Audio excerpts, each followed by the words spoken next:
जादू ऐसा चाहिए सोना सूप सुहाए, दाना दाना गह दे थोथा दई उड़ाए। और ये बात पर आपको समझने से पहले मैं इसलिए ये बात कहना चाहता हूं कि अब मैं तमाम उन संतों से भी निवेदन करता हूं जो समाज के संत हैं, सामाजिक विचारधारा में आए, अपने अनुभव के आधार पर बड़ी ऊंचाइयों को पाए हैं। वो शायद इस बातों को अच्छी तरह से समझे और सिर्फ अच्छाइयों को ही अपनाए, जिससे अच्छा होता सकता है समाज को, उसी पर बात करें। नमस्कार, आप देखना शुरू कर चुके हैं न्यूज़ सदन तक और मैं हूं संतोष कुमार। मेरे साथ हैं एक बेगूसराय के धरोहर, आप इनसे मिल सकते हैं, जो वर्तमान में अपनी छवि के आधार पर ही एक ऐसी स्थापना की है जिसके माध्यम से पूरा समाज इनकी ओर देखता है। बहुत बहुत स्वागत है सर आपका। आपका भी स्वागत है और आप आए, हार्दिक खुशी है। ये एक आपके लिए खास करके देखा जाता है कि मुझे लगता है कि बेगूसराय, पूरे बेगूसराय जिला में जिस सामाजिक विचारधारा के आप हैं, जिसके माध्यम से समाज का निर्माण होता है, उसी सामाजिक विचारधारा में कुछ आरोप लग रहे हैं आपके ऊपर। समाज के कुछ लोग आपके खिलाफ बोल रहे हैं कि आप उनको रास्ता नहीं दे रहे हैं। आप समाज के मुखिया हैं, इस समाज के विधानसभा के विधायक हैं, उससे हट करके तो अपने समाज में क्यों ऐसी अड़चन आ रही है? देखिए, जो आरोप मेरे ऊपर लगाया गया है वो बेबुनियाद है, इसीलिए कि राह रोकने का काम नहीं, बनाने का काम जीवन भर मैंने किया है। और जिस राह की चर्चा आप कर रहे हैं, जिसकी चर्चा आम रूप से हो रही है, वो राह चालू है।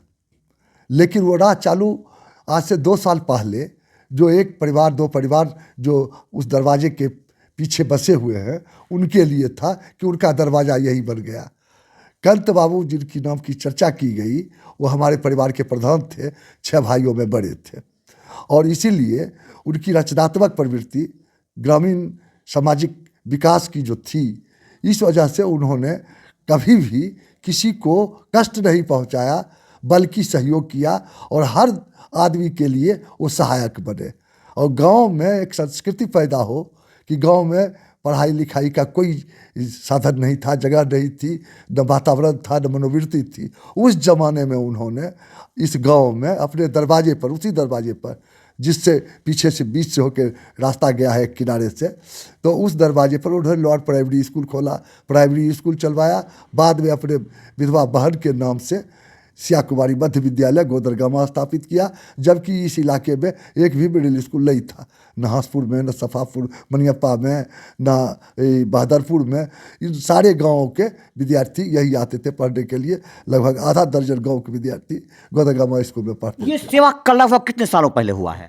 ये आपको, हमारी उम्र 78 साल की हो गई। और इसी स्कूल में जब स्कूल 20 साल से चल रहा था, तो हमने प्रथम कक्षा में नामांकन किया था। अप्रॉक्स 60-70 साल पहले। हाँ, 70 साल पहले मेरा नामांकन हुआ।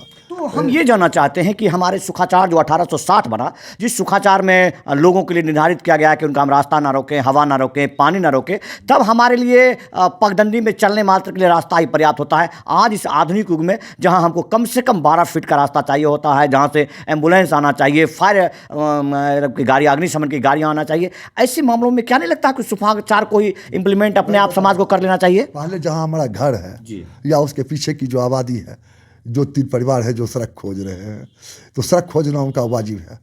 सड़क खोजने का विरोधी मैं नहीं हूँ, क्योंकि उस सड़क के लिए हम अपने बाप कंत बाबू जीवित थे, हमारे तमाम जो परिवार के 6 भाई थे उस वक्त, उसमें से 5 थे, और सबों को मैंने राजी किया, पूरे परिवार को, क्योंकि उस वक्त सभी जिम्मेवार लोग थे और सभी सामाजिक थे। इसीलिए सामाजिक दृष्टि के आधार पर उनको राजी कर लिया गया कि आप दरवाज़ा पर रास्ता जो दिए हैं, चूँकि आप मुख्य सड़क से जोड़ने के लिए 4 कट्ठा ज़मीन खरीदे, तब यहाँ तक आने की नौबत आई, तो हम अपने घर पहुँच पाते हैं और लोग भी अपने अपने घर जा पाते हैं। क्योंकि दोनों तरफ उस सड़क के किनारे जो घर है, वो घर और लोगों की है, हमारे ही गोतिया के परिवार लोगों की आबादी है वहाँ। लेकिन हम भी अपने घर पर जाने के लिए उस वक्त रास्ता नहीं था, पगडंडी थी, तो हम लोगों ने केस मुकदमा लड़के आपस में अंत में सुलह समझौता करके 4 कट्ठा ज़मीन खरीदी, कवाला, और तब सड़क हम बनाए, तब वहाँ पहुँचे जहाँ से उनको रास्ता चाहिए। तो जो हम 4 कट्ठा ज़मीन खरीद के सड़क बना दिया, तो हम उनको रास्ता नहीं देते। नहीं, तो इसमें साफ एक बात निकल के आ रहा है कि आप कह रहे हैं कि जो आपसे जो रास्ता मांगा, इसके अलावा उनके पास रास्ता है क्या?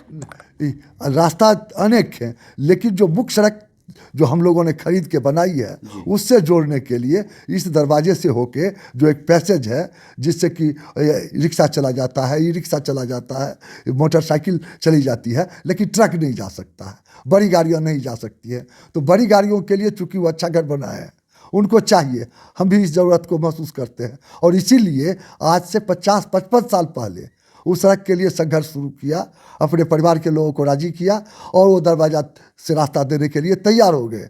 कंत बाबू का पूरा परिवार रास्ते के लिए तैयार हो गया। अच्छा, एक सिंपल आरोप है कि बस आपसे हो सकता है क्या ये? पहले बात सुन लीजिए ना, पीछे में जिनकी जमीन है, जिस होके उनके घर तक रास्ता जाएगा, वहाँ भी गैर मंजूरवा जमीन है और उस गैर मंजूरवा जमीन का जो खेत के मालिक है बाबू राम स्वरूप सिंह, तो राम स्वरूप सिंह उस वक्त विरोध में चले गए क्योंकि उनकी खेत की आगे के हिस्से से ज़मीन सड़क में जाती और वो विरोध किए और काफ़ी हंगामा हुआ, लड़ाई झगड़ा की नौबत आई, खदेड़ा गया और हम लोग वहाँ से जान बचाए भाग के। हम उसमें मौजूद थे रास्ता खोलने वालों में। तो रास्ता खोलने वालों में जब हम वहाँ 55 साल पहले थे, तो आज हम अगर नौबत आई है कि रास्ता खुले तो हम समर्थ हैं और इसीलिए हम सक्षम हैं, हम समर्थ हैं, तो रास्ता हम खोल देंगे। लेकिन हिस्सा हमारा नहीं है, वो ज़मीन हमारे हिस्से में नहीं है। और पीछे की ज़मीन जो रामस्वरूप बाबू की है, उनके 8 बेटे हैं और 8 बेटों के हिस्से में जो ज़मीन वो गई है, जिस बेटे के हिस्से में, वो राह के लिए ज़मीन देने के लिए इच्छुक नहीं है। लेकिन उस परिवार के केसरी किशोर सिंह हैं, केसरी किशोर सिंह की आटा चक्की मिल उस ज़मीन के बाद है, जिनका घर बना हुआ है उनके घर के बाद है और वहाँ तक पहुँचने के लिए अब उनको सड़क चाहिए और जो घर बना लिए हैं, 2 अच्छा घर बनाए हैं, तो अब उस घर और उनके मिल तक सड़क जाए, इसके लिए जैसे पहले आक्रमण होता था तो आगे औरतों को कर दिया जाता था, जब आक्रमण होता था तो आगे गाय कर दिया जाता था और तब पीछे से आक्रमण होता था। तो यही स्थिति किया कि जिसको लड़के हमने बसाया, पर्चा दिया, बासगीत का पर्चा देकर आज़ाद कराया, बैठ गाड़ी से मुक्ति दिलाई, वैसे कुछ लोगों को कि राजा जी चाहेंगे तो मिल जाएगा, तुम लोग अगर चलोगे साथ तो रास्ता खुल जाएगा। और उसको 2 रास्ता अलग से खुला हुआ है, मेन सड़क से उसका रास्ता जुड़ा हुआ है, इनका भी मेन सड़क से रास्ता हमारी ही ज़मीन होके है। लेकिन वहाँ जो अवरोध है, उस अवरोध के लिए समाधान निकले, हमारी कोशिश को उन्हीं लोगों ने विफल कर दिया। कैसे विफल कर दिया कि हम कहा कि सामाजिक रास्ता निकालिए, जिनके हिस्से की ज़मीन है उनसे आप मिलिए।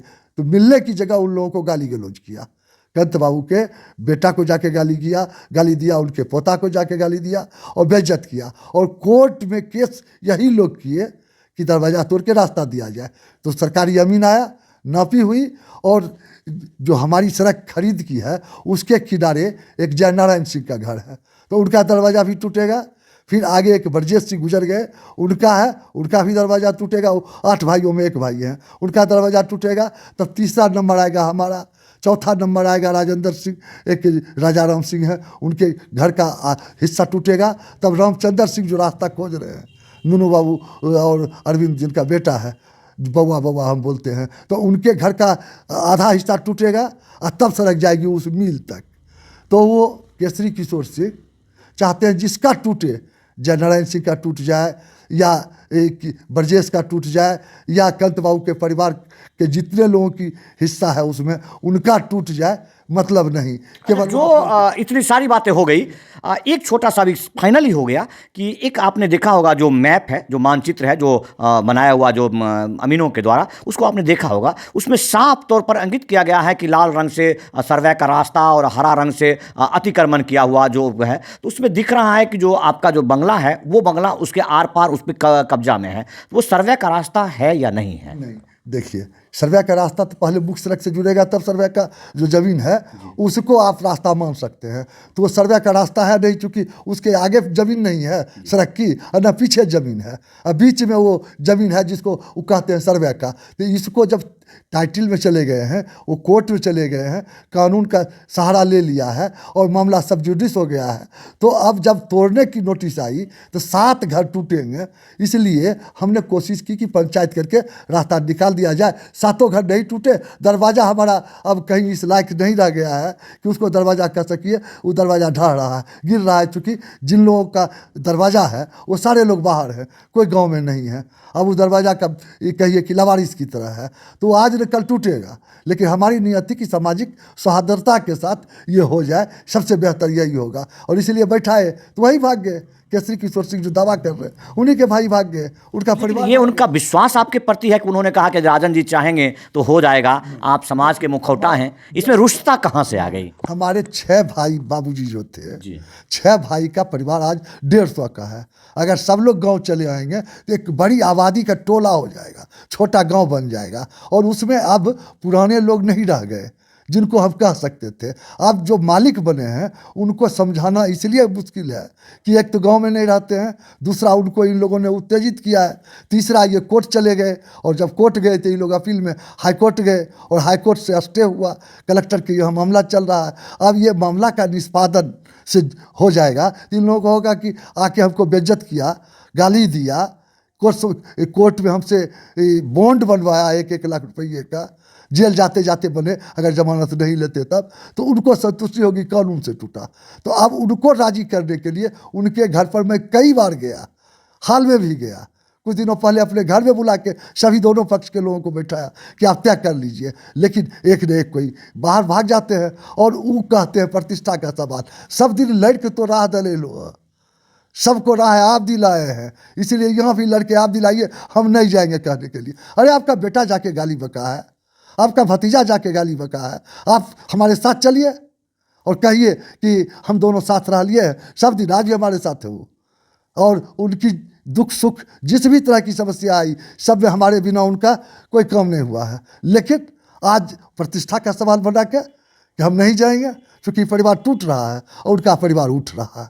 कैसे उठा, कहाँ से पैसा आया, क्या कैसे हुआ, ये सब व्यक्तिगत बातें हैं, इसकी चर्चा उचित नहीं है। लेकिन आज उनकी हैसियत बेहतर है और इस परिवार के लोगों की हैसियत उनकी तुलना में आर्थिक रूप से कमज़ोर है, और इसीलिए अब उनको लगता है हम जाएंगे उनको कहने के लिए, इसीलिए वो जाने के लिए तैयार नहीं है। और जाने के लिए जो तैयार है उनका बच्चा, तो वो बच्चा ही कसूरवार है, इसीलिए उसको देख के उनको गुस्सा आता है। तो अब समाधान के लिए आप आपके जिंदा है रामचंद्र सिंह, क्यों नहीं जाएंगे? लेकिन इसमें समाज में तो लोग आपको काफ़ी हैक दृष्टि से देखने लगे कि राजन बाबू जिनका प्रयास के प्रति नहीं सोचते, वो चाहते तो न्याय हो सकता था। तो इनके संदर्भ में आपको थोड़ा सा तो लगा होगा कि नहीं, लोग गलत बोल रहे हैं हमको। अब हम जहाँ पहुँच गए हैं, अब हमको इज्जत के लिए कहीं दरखास्त देने की ज़रूरत नहीं है। मटिहानी जैसे क्षेत्र में 3 बार जहाँ की जनता ने हमको विधायक बनाया, जिस क्षेत्र की बनावट ऐसी है कि इसमें कल्पना भी नहीं की जा सकती है कि राजन जैसा आदमी जो चुनाव में 1 पैसा अपने घर से खर्च नहीं कर सकता था, 3 बार जीत गया। और इज्जत, सम्मान, प्यार सभी कुछ मिला, इसलिए कि हम उसके लिए लड़ते थे, उसकी आवाज़ थे। और आज हम शारीरिक अस्वस्थता के कारण, डॉक्टरों की सलाह से, हृदय रोग के कारण और तमाम तरह की बीमारियां जो है, और उम्र 78 साल की हो गई। मैं हर चीज़ से अपने को विमुक्त करके एक तरह से वानप्रस्थी जीवन यहाँ बिता रहा हूँ। और इस स्थिति में अगर कोई कहे कि आप लड़िए, आप ही आगे बढ़िए, हम साथ भी नहीं जाएंगे, तो ये संभव नहीं है। हम बातचीत करवा सकते हैं, लेकिन हमारी ज़मीन नहीं है जो हम दे देते हैं। यहाँ तो मार्गदर्शन लिया जा रहा है, यहाँ लड़ने का मतलब हथियार से तो लड़ना नहीं है। आपके विचारों के मार्गदर्शन पर हर आदमी चलना चाहते हैं, तो कहीं से मार्गदर्शन की ज़रूरत नहीं है, क्योंकि स्वार्थ का टकराव है, और स्वार्थ के टकराव में आदमी जड़ हो जाता है, जिद्दी बन जाता है। और जिद्दी लोगों को समझाने के लिए उनके यहाँ जाना पड़ेगा जो गांव में नहीं रह रहे हैं।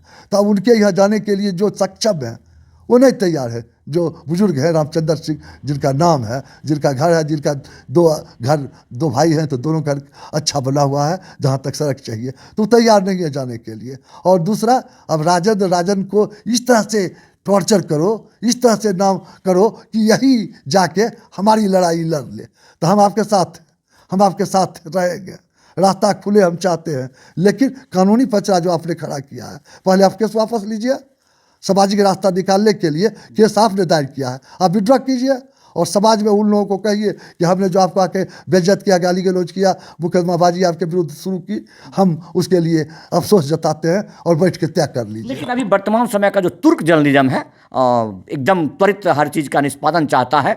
उसमें एक आपने आरोप लगाया कि हर व्यक्ति को चाहिए कि अगर आपके खिलाफ बोला जाता है तो आप दूसरे पक्ष से बयान लीजिए। तो कैसे ऐसे में जो पक्ष उनके दूसरा पक्ष है वो पटना रह रहे हैं, दिल्ली रह रहे हैं, तो उनको खोजा जाएगा? वो समाज से जुड़े हुए हैं, समाज की दूरी है, उनको समाज मानना चाहिए, बयान देना चाहिए ना। सांच को आँच क्या, जमीन तय होगा कागज से, कानून से, समाज से या जबरदस्ती। तीन ही रास्ता हो सकता है।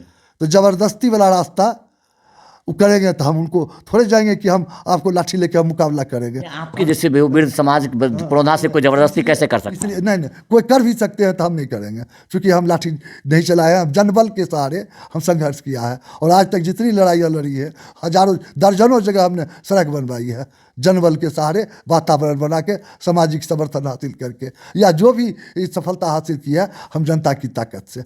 हथियार की ताकत पर हमको भरोसा नहीं है, और हथियार के बल से राजनीति हमने की भी नहीं है। और इसीलिए आज भी इस सवाल पर हमारी बदनामी वो करे तो हम गलत हो गए तो हमारे अगर वो व्यक्ति क्षमा मांगे सामाजिक तौर पर आपसे, तो हमसे क्षमा मांगने की कोई जरूरत नहीं है। रास्ता निकलने का निराकरण हम चाहते हैं। रास्ता निकालने के लिए जिनको बेइज्जत किया है उनसे वो क्षमा मांगे, उनसे जाके क्षमा। हाँ, उनसे क्षमा मांग ले जिनको बेइज्जत किया है, जो हमसे बड़े हैं।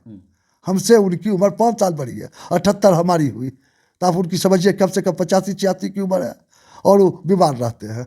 और उन्हीं का बेटा केस देख रहा है बाप की प्रतिष्ठा के सवाल को बना के, बाबा की प्रतिष्ठा को सवाल को बना के। क्योंकि जिस आदमी ने गांव में दिया ही दिया, गांव ने उनको सम्मान दिया, इज्जत दी। कंत बाबू को कहा कि नहीं, यही एकमात्र है जो इस गांव में जितनी विकास की प्रतीक है, स्कूल, पुस्तकालय, ट्यूबवेल, ठाकुरबाड़ी, सामुदायिक भवन, पैक्स गोदाम, ये सब कुछ कंत बाबू की देन है, कंत बाबू के परिवार की देन है। और इसलिए उनके बेटा को बेइज्जत किया, जो इस गांव में शिक्षा का दरवाज़ा खोला, जो इस गांव में मिल्लत भाईचारा का वातावरण बनाया, और अपनी ज़मीन 100 बीघा 200 बीघा बेच के 4 कट्ठा ज़मीन केस मुकदमा में लगा के तब 4 कट्ठा ज़मीन खरीदा, सड़क बना के। तब उनके घर की ओर जो जाएंगे तो उसी सड़क से होकर जाएंगे जो कंत बाबू की ज़मीन है। तब उनको आप राजी नहीं कीजिएगा, हमको कहिएगा, साथ चलेंगे, आप चलेंगे साथ में, हम साथ जाएंगे। हमको गाली भी अगर वो देंगे तो बड़े भाई हैं, भतीजा है, भतीजा गाली तो नहीं देगा, गुस्सा जाहिर करेगा, लेकिन उसको भावना को तुष्ट करे या कानून से लड़के रास्ता खोल ले। वो लोग कहीं से भी कानून से बाहर नहीं है। बहुत बहुत आभार आपका। आप सुन रहे हैं माननीय पूर्व विधायक राजेंद्र राजन जी को। ये मटिहानी विधानसभा में वर्तमान में जिस सेवा में हैं, विप्लवी पुस्तकालय में रहते हैं, और इनके ऊपर जो छीटाकशी हुआ, उस छीटाकशी का मुझे लगता है कि इस वीडियो में पूरा का पूरा निष्कर्ष निकल चुका है। और इस निष्कर्ष में आप सामाजिक रुष्टता को महसूस कर सकते हैं। यहाँ जो द्वेष है वो एक दूसरे के प्रति कटाक्ष करने, सामाजिक भावना का पालन नहीं करने की वजह से उत्पन्न हुआ है। अगर भी अभी आपको लगता है कि निराकरण हो सकता है, तो आप अपने, जिन्हें आप अपने समाज का हिस्सा मानते हैं, जो पूरे समाज का हिस्सा हैं, उनके समस्त आइए, और निराकरण यहीं का यहीं है। जय हिंद, वंदे मातरम।